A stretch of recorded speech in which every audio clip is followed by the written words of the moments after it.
আসসালামু আলাইকুম ভিউয়ার্স। আমেরিকার লড়াই সংগ্রামটা ইরানের বিরুদ্ধে দীর্ঘদিনের। সেই ১৯৭৯ সাল থেকে ইরানের বিরুদ্ধে বিভিন্ন ধরনের যুদ্ধ চালিয়ে আসছে আমেরিকা।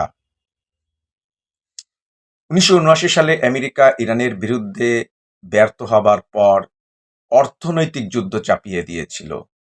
দীর্ঘদিন থেকে ইরানের উপর আমেরিকা নিষেধাজ্ঞা জারি করে এসেছে, পারেনি।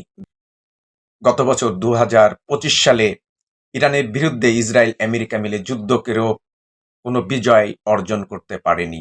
এবার ২০২৬ সালেও পারেনি। অর্থাৎ আমেরিকার ইরানের বিরুদ্ধে যুদ্ধটা সেই ৭৯ সাল থেকে এই ২০২৬ সাল পর্যন্ত এই ৪৫ বছর আমেরিকা ব্যর্থ হয়েছে ইরানের বিরুদ্ধে সব ধরনের যুদ্ধে।